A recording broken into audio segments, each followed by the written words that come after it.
Live here.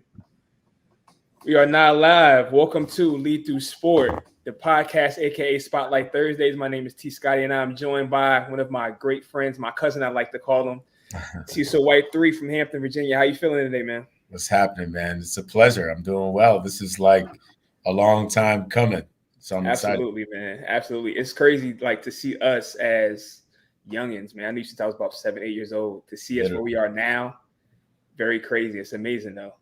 God's good, man. Yeah, you've got it. I don't know if you had that beard when you were 7, so I guess some things won't change.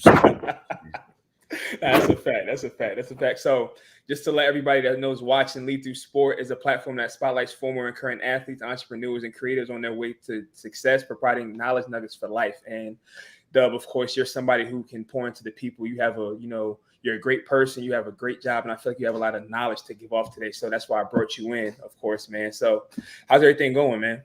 Everything's great. We're finally coming to this pandemic, which you mentioned.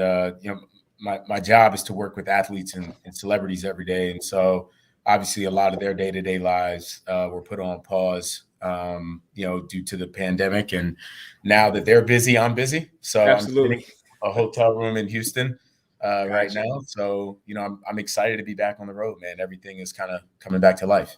Makes sense. That makes sense. All right. So give us a little icebreaker real quick. Tell us your age. We know your name already, hometown, education, and fun fact. Cool, man. 28, 29 in March. Hometown is Hampton, Virginia, 757 for sure. Went to University of Virginia for college, where I studied finance and management. A fun fact about me is, despite the fact that I work with celebrities and athletes, I'm 5'6". It's 155 pounds, and I can't sing. I don't know what I have in common with these people, but you something else, man. I got you. All right, so let's get into what you do, man. You are a sports agent at WME, correct? Yeah. So tell us a little bit about what you do.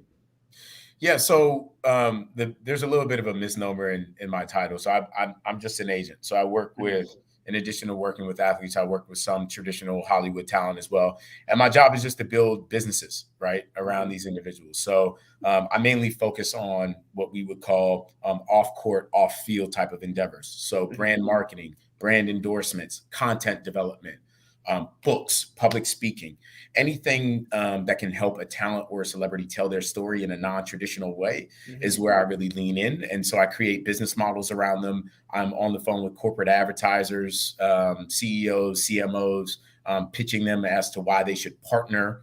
Their company should partner with our athletes to either amplify their products or services, as well as different production companies, trying to convince them to tell our athletes stories so that we can lock arm and go to the Hulus, the Amazon, the Netflixes of the world to package television shows to tell their story as well. So I wear a lot of different hats every day, but look, the genesis of the job is really, working on behalf of talented individuals and helping them make a living. That's some great stuff, man. And let us know, what is a normal day? What does a day look like? Day in the life, Cecil White III. Oh, doing man. all that stuff. It's great. It revolves around the phone probably 75% of the time. I more than often either wake up to an alert from a text message or an email or something like that. And what I tell people is a lot of putting out fires and then pushing objectives. So, I'll talk to, we'll have like an all hands call with one of our athletes or talent or one of our clients. They'll say, hey, 4 people in the room. I need person A to be doing this. I need person B to be doing this, person C to be doing that. And I'm one of those 4 people that kind of has a job to do on behalf of that client. So my day-to-day is really driving that. And then in the midst of doing those things, you come across challenges, right? A brand isn't interested. Talent didn't get paid on time. The talent's flight gets canceled the day before a photo shoot, right? Like they just putting out the everyday fires that come along with the job. But a lot of it is just, putting on some armor and going to battle, over the phone, taking meetings with these individuals and selling a lot of the time, right? Convincing individuals to work with our talent. And then I would say, 20% of the time is filling the pipeline, right? Talking to new prospective clients, talking to AAU coaches, Yeah. talking to other agents, right? What are they seeing? Who are they really impressed by? And just trying to make sure that, while you're managing your current book of business, you're also putting yourself to be at the forefront of conversations going into the next year's draft or NCAA, whatever it may be, to get the next best talent. I like that. I love that. Speaking of AAU, you guys just signed Dior. We did. Yeah. How did that, can you tell me how that came about a little bit? Yeah. It's interesting. So a lot of our pipeline comes from existing talent, right? It's not dissimilar from any other business, right? Like if you're a consultant and you can consult small businesses, the biggest way you win new clients is by happy clients telling other people about you. And absolutely. We have another client a current client who played high school basketball with Dior. And I think Dior just noticed kind of the job that we were doing for his former teammate as he ascended to the NBA. And so I think Dior was kind of familiar with who we were. And, thankfully, through a number of different connections that we had to him, we were able to gain an audience, get in a virtual room with him over Zoom. And we had a great conversation. And I think, he took a lot of meetings, heard from a lot of agencies. And I think he just felt the synergy being strongest with us. So we're really excited to have him. I'm actually on my way. I'm stopping in Houston. I'll be in LA tomorrow to see him. So what up, Dior? If you see this, I'll see you in 24 hours. And he did his first photo shoot. So he just did his first deal. We did his first brand deal 2 days ago. And we're now about to go shoot his second one. So he's already off to the races and closing some good brand opportunities, which is great for him. We're really excited. That's hard. Shout out Dior, man. Shout out Dior. So before that, you just named a whole lot of things that you do. Like you named like 30 things that you may have to do in one day. Yeah. I know that gets hectic. How do you balance that, man? Like that's tough. How do you balance that? Yeah. Well, we have a fantastic team here at WME, and we're really kind of lean. So, some agencies will say, well, Cecil White represents this person and Taj Scott represents another person. At WME, we all represent our clients collectively. We're a team. If you sign with this agency, you've got multiple agents, you got multiple people working on your behalf every day.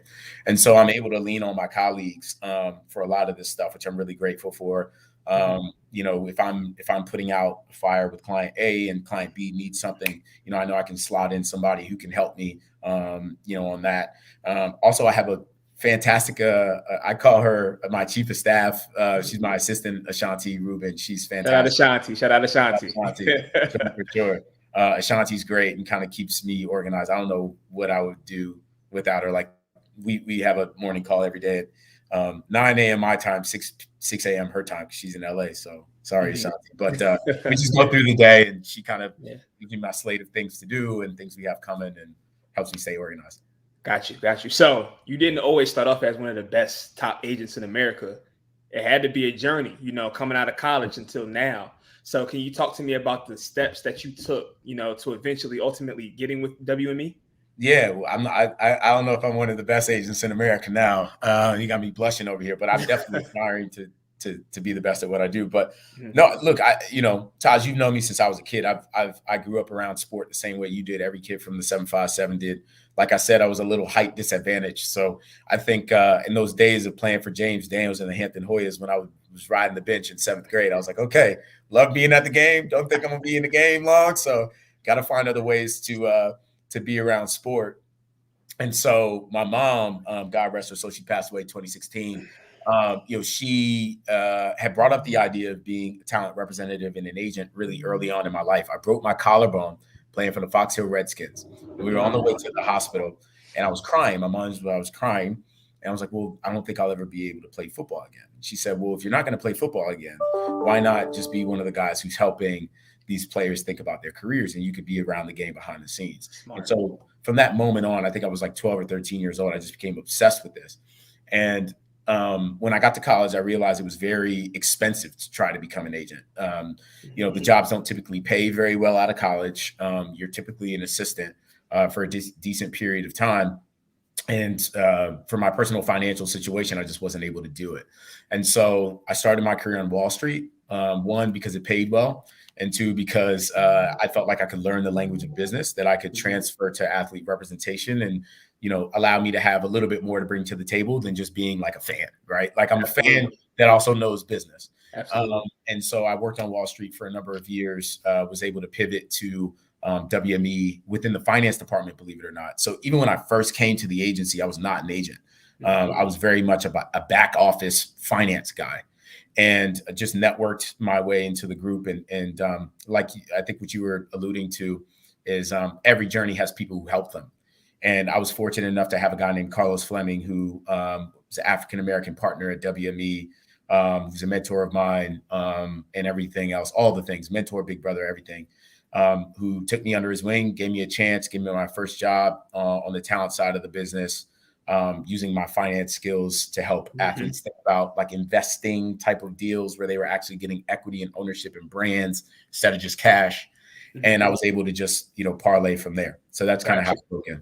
Got you. Sounds good, man. So you talked about your mom. We're going to talk about your mom in a second as well. So outside of your mom, like, kind of shifting you towards that realm, do you have any other inspirations, or did anybody else kind of, point you towards that direction to, ultimately become an agent? Yeah, there's a woman who does not know who I am, actually. Her name is Carol Saudai, and she at the time was either the chief financial officer of the National Basketball Association or the chief marketing officer of the National Basketball Association. I can't remember which, but she went to UVA, and at UVA they had like this digital directory where you could just reach out to people who went to UVA. I sent her at least 30 emails like, hey, can I talk? Finally, literally after like a month of cold emails, she finally responded to me and gave me 15 minutes of her time. And I asked her how she got to where she was, because I said, look, I'm dead set on this job in sports, but I can't take a job as an assistant. I can't afford it. What do I do? And she said, build a competency in business, go somewhere that's like a large corporation where you can learn and get run through the mill of just how companies work, how money flows, how people make money. And then once you get that expertise, you can transfer it to the sports industry. And, she worked at an accounting firm before coming to the National Basketball Association. So I thought, okay, I'll work at an accounting firm too. So I interned at the same accounting firm that this woman was a partner at before she went to the NBA to work for Adam Stern. Fast forward, 10 years, and here I am. So I owe Carol Saudai a lot. I don't know if she remembers me, but shout out Carol. Shout out your mom for helping you in, go into this direction. And James Daniels for not giving me any playing time, because I didn't get any playing time. I had to figure out another route. So shout out to Coach JD. I'm gonna check on this too as well. So you've been through a lot of different things. You took a lot of different avenues. Yeah. How has your growth, speak to growth for a second within the industry? Like, how have you grew so much over the years? Yeah. My dad told me just best piece of advice I've ever gotten from my father, who just said, listen more than you speak, when I first got into the job. Because I was like, man, I have so many ideas. And he's just like, you're new. Be the new guy. Like, listen. And I think that's been the biggest area of growth for me, because I am so passionate about this. And most people who work in this space do it because they have like a deeply rooted tie to it. And so sometimes it's not suppressing that, but it's contextualizing it and compartmentalizing it in order for you to just understand how things get done. And then once you get a better understanding for the organization and things like that, then you apply your passion to it, and you got the jet fuel plus the infrastructure, and you're off. So I think for me, for the first year and a half, I just got my ass kicked by just like listening, and just like learning and applying as I went along, and not waiting for a chance to screw up, mess up early and often, so that you build that foundational knowledge from those experiences, and the growth happens a little bit quicker, I find. So that was really my mantra, right? Was like, learn enough to take risk, but calculated risks. And then once you go through those experiences, be unapologetically, painfully honest with yourself about what happened, and then you can allow yourself to get better. And so I think that has a lot to do with my matriculation in the industry. Absolutely. I love that, man. For those who are watching this, for those who will watch this, listen more than you speak. That speaks volumes. And one thing I wanted to note with Miss Carol, in order to be successful, sometimes you got to be annoying. 100%. You said you sent about 30 messages. She wasn't responding. Never get discouraged by somebody not responding. Keep going. You never know what can happen. 100%. All right. So I have something called the salute session. This is brand new. You're the first guest that's going to go through the salute session. I'm going to run down a list of things that you have done in your career and just note some things that you are, involved in now. So, oh man, damn. So listen to this. CW3 is a part of Forbes 30 Under 30 group in sports. He is on the Sports Business Journal New Voices Under 30. He is a part of the Emerging Leaders Council at New Heights Youth Inc. in New York, correct? Yep. He is the founder of the DSW Foundation. And did you play a part in the Hoop Dream Classic? Yeah. Pretty I thought he did. So for those who don't know, the HBCU, changing the name. Gotcha. So the Hoop Dream Classic is the HBCU basketball showcase, and CW played a part in that. So man, I just want to salute you for all the great things that you're doing and gonna do. And I want you to speak about the Emerging Leaders Council for a second. Yeah. Well, thank you. First of all, sometimes you don't realize all that you're doing until so. Absolutely. And I'm gonna stop you right there. Some of the deals he's been a part of with WME, he's worked with Kawhi Leonard in his camp. He's worked with, Joe Burrow, Cam Newton, Naomi Osaka, and those are just a few to name. And I read somewhere that you have been involved in like about over 17 deals worth about 15 million plus. Is that almost accurate somewhere near? It's higher than that now. That was last year. Yeah, sorry. Look, I'm up here embarrassing them. My bad. That was accurate at the time it was published. So C-Dub is out here working, man. He's really pouring into his business. He's pouring into his clients, and he's getting it done, man. Salute to you for that. Thank you, my brother. Thank you. Sir. The world. Yeah, and I know you asked about New Heights. I mean, it's interesting out of everything that you listed. I think probably the things that I'm most proud of are the opportunities like New Heights where I can lean in just to the next generation of leaders. New Heights is an organization based in New York that effectively started because they wanted to give a group of individuals and working professionals in New York wanted to give a safe haven to young Black and brown folks in the community to where they could just engage in sport and give them an alternative. And, shout out to Nick Blatchford, who's the founder of New Heights, is a good friend of mine, great guy. They literally went from, a public high school, I believe it was in the Bronx, to, a multi-million-dollar facility in Brooklyn that just had its, ribbon cutting a week and a half or so ago. And at the gala, there were fifth graders in the facility where the gala was happening. We were playing pickup downstairs as we were doing this gala and acknowledging the growth of the organization. So I think that's what it's all about. It took me back to the days, T. Scott, where we would go to Sims Middle School on a Wednesday night at 8:00 with our dads, right? And I learned about life through sport. And absolutely. That to me is 10 times more important and 10 times more my why than any award or acknowledgement that a publication could give to me. Absolutely. Giving back is what's more important. One day we're going to be the old heads, and then, everybody that's 8, 9, 10 years old is going to be taking over the world. So it's important that people like me, people like you, and others around the world pour back in the community. I love that, C-Dub. Last but not least on this segment, I want you to speak upon the DSW Foundation and how that started. Yeah. Appreciate you giving me the space to talk about it because I don't get the chance to often just with my job.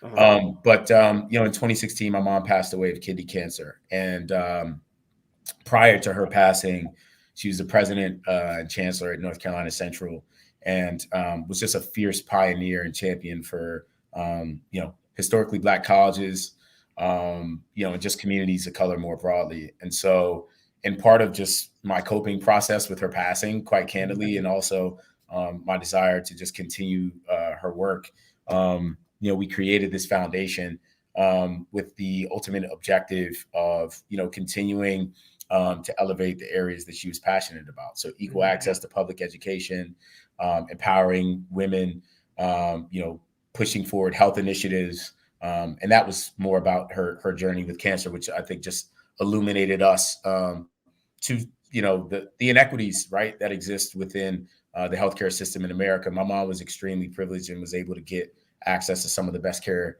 in the world. And despite her demise, I think we were grateful for that.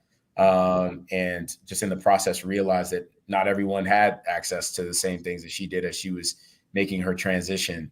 So we wanted to make sure that we had a pillar to acknowledge that. And then the last one is just general economic development, communities of color, and just helping Black and brown folks elevate their financial status. So we started kind of with those 4 pillars. Here we are, call it 4 or 5 years down the road. We've raised, close to $100,000. We've established an endowment, family endowment at North Carolina Central University, where Mom was chancellor, and have a number of different programs that we're going to be launching, here in this kind of post-COVID world. So anyway, passion project of mine.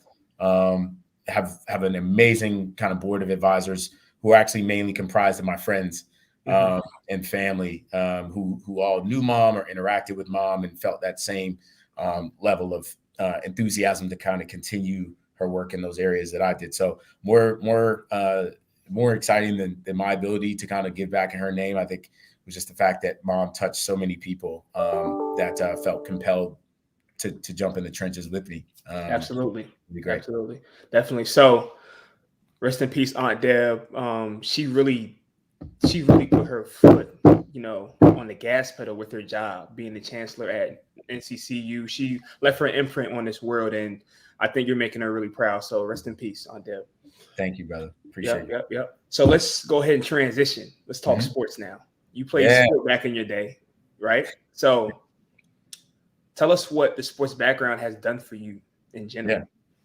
Yeah. It's given me a language. When I was on Wall Street, how I knew it was time to go was that the things that drove the business weren't the things that I wanted to spend my free time digging into. I was just like everyone else from our neighborhood, Taj. I was like obsessed with, YouTube and looking at highlight film all day of like the next up and coming guys. And there's nothing like you walk in that gym, you hear sneakers squeaking, you hear the refs whistle, you hear families and mamas and daddies fighting in the stands. And it's just like, it was like this unique feeling that you get when you come from the sports world, if that makes sense, in any sport that I wanted to get back to. And I knew that was how I wanted to spend my free time.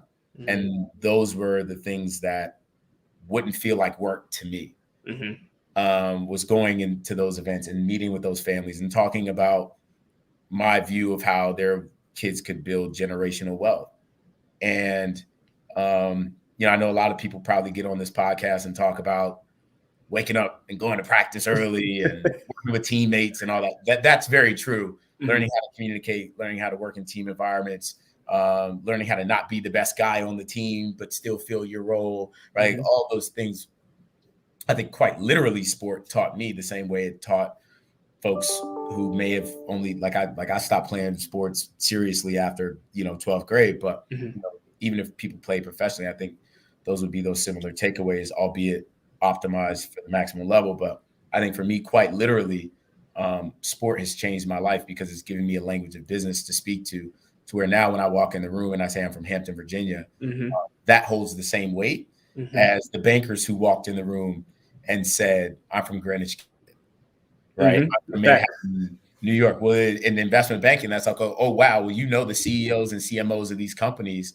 because they all are from Greenwich, Connecticut. Me, when I say I'm from Hampton, Virginia, they're like, oh, shit, this guy knows his stuff in sports. And he probably knows some people who are in the sporting world, too. So I enjoy the power and the competency that sports has allowed me to be myself when I walk into a room and own where I come from. And the people that I interact with in my free time now give me the ability to create business the same way my counterparts can do that stuff on Wall Street. Now so that's talking. You know what I mean? I feel that. Ladies and gentlemen, from 757 to Forbes. He just laid it all out for you. Like Hampton, Virginia, any part of the 757, if you come from there, you know what the grind looks like. For sure. Especially if you're in the sports realm, you already know how to maneuver. AB said it best on episode 22. Sports is the best avenue, to prepare you for life. That's right. You go through so many different things, whether it's practice, whether it's games, whether it's, building a connection with your teammates and others. Sports really does it for you. You just broke it down beautifully. Last question, Doug. What is the main component of sport that helped you branch into business so easily? Family. Family.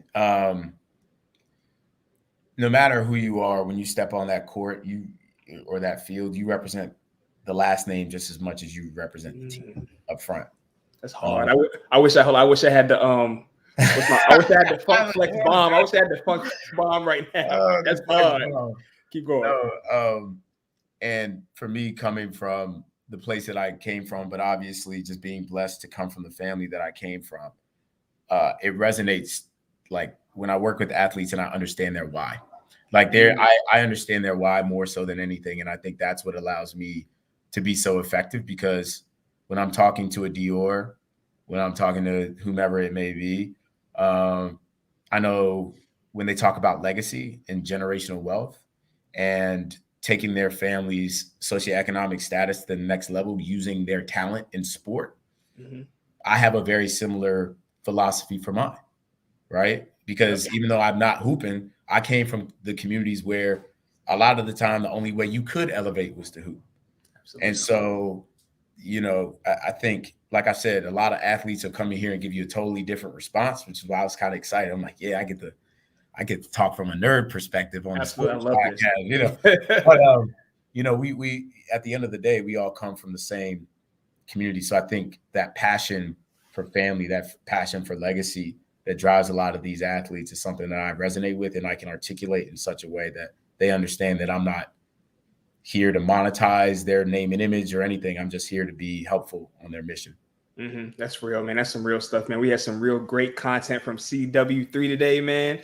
One last thing. I don't know if you remember, but it was probably when I was still in the heart. I was trying to become the next Coach K. I hit you up. I was trying to get that talk with Lavelle. Remember that?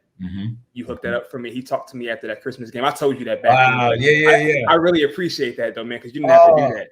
I appreciate that for real. Even though I'm not even coaching anymore, I appreciate that, man. It's the little thing. No, don't even mention it. Well, the fact that what you're doing right now is so incredibly inspiring. And I think, these raw, unadulterated conversations are a part of the digitization era that I think none of us really understood would be so valuable.